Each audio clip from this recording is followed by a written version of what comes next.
Now, a little pro tip for you here. There's a locked door up there, yeah? See it? Exit the dungeon. And step back in. Et voila! Again, don't ask. I haven't got an explanation. Nobody can explain something like that. It just happens. And that's the end of it. So already that's a key that we're going to have spare by the end of this dungeon. And it only gets better too. There you go, look. Number 1. They wanted us to use that up there. They're suckers. We have it open already. Look at how aghast those fishes and those dragon statues are cheating. There's no fanfare or anything in this game. Like, I killed a monster and got its key, and then it just went bloop, and then it was added to my total. That's it. There are 2 keys that I don't need. Now, it's nice that this is happening now, because later on in this Zeldathon, there's going to be a lot of occasions, I'm sure, where I have doors but no keys. Here, I got too many keys, not enough doors. See, the white sword just like cuts through these guys. 3 keys. See, I told you this is easy. The dungeons, they all have a sort of shape that they're all named after. Here's the compass. It literally tells you what room the boss is in. See that lack of map up in the top left there underneath level 1? That blinking dot is the boss. And the little blue square is me. That's all the compass does. We can find a map as well. And it will hopefully resemble the name of the dungeon. For instance, this is the Eagle dungeon. Then you have the moon and the manji and the snake and the beast, and you gotta see the maps for these. They have to be seen to be believed. For the most part, it's all about just destroying every enemy in the room. You usually get something out of it. Unfortunately, I have to use a key here. I'm gutted that I have to use a key here, but it has to be done. And oftentimes as well, you have to kill all enemies, and then and only then will it let you actually move a particular block, just like that. Eastwell's Peninsula is the secret. I feel like they're trying to say Pennsylvania. Is that on the East Coast? I'm not sure. Yeah, it's a recurring puzzle. Kill all the enemies and then the block will move. That fucking piece of paper on the ground. See it there? I'm just going to destroy these blobs. That's the map.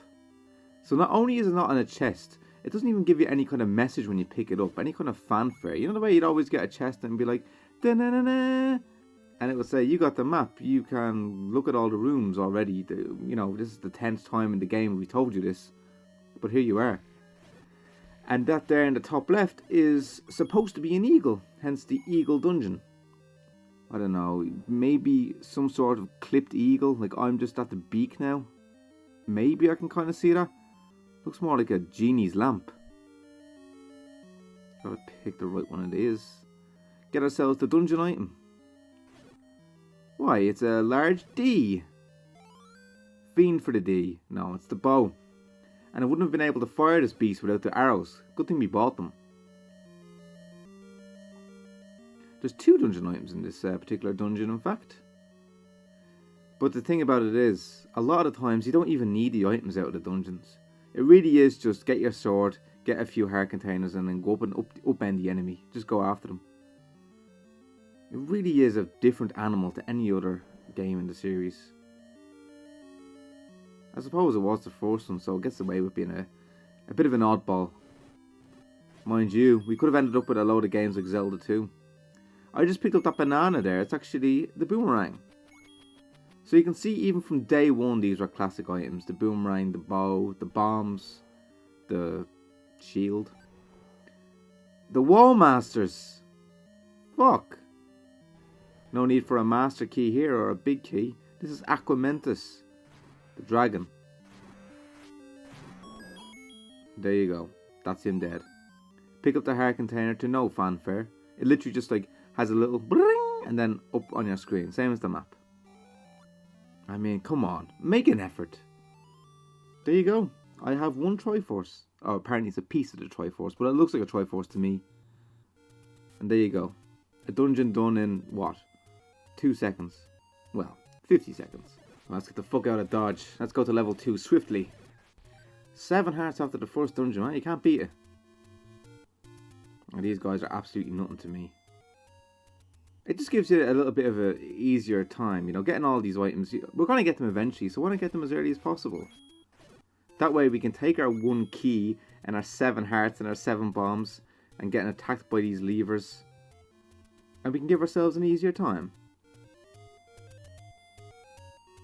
But you know, if you didn't know where the dungeons were, then it'd just be a whole load of poking around the overworld, burning every single tree, bombing every single wall with your limited stock of bombs until you actually found where the hell to go.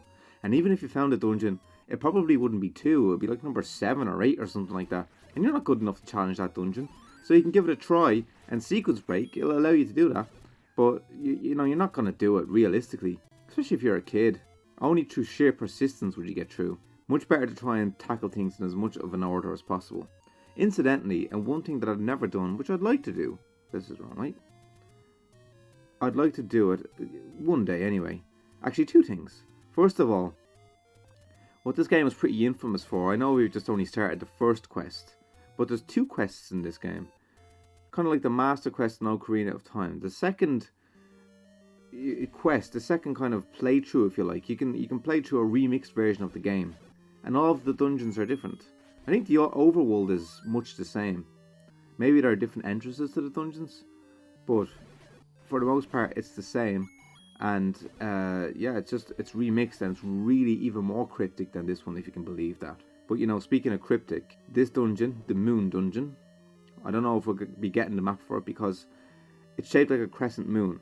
Kind of, there's rows of 2, there's a lot of rows of 2 rooms side by side, 2 adjacent rooms.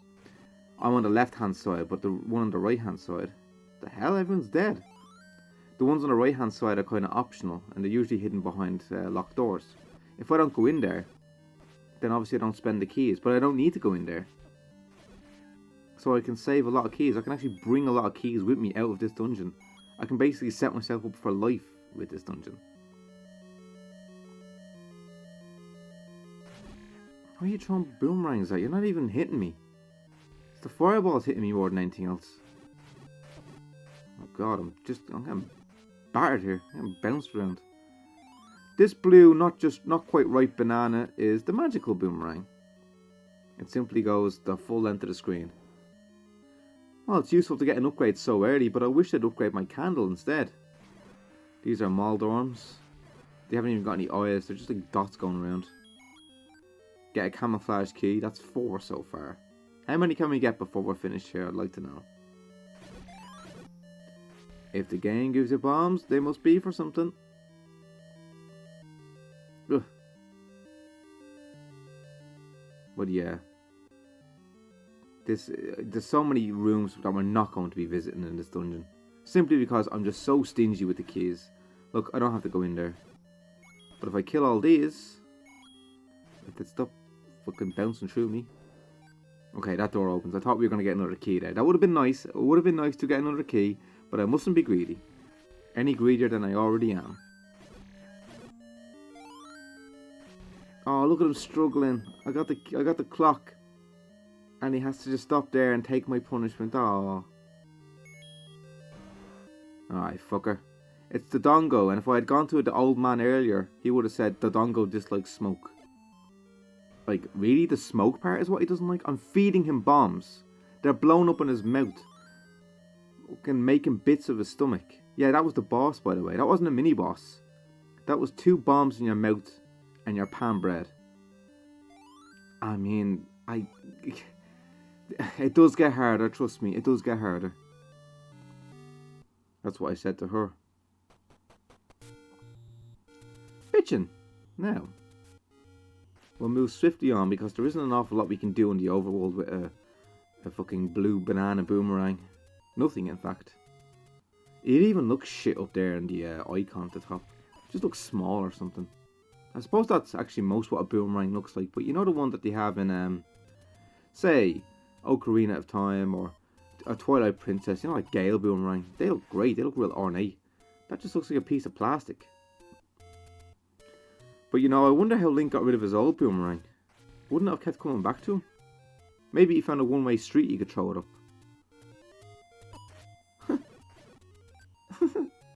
No? One-way street? tough getting rid of his old one? No? No? No? Okay.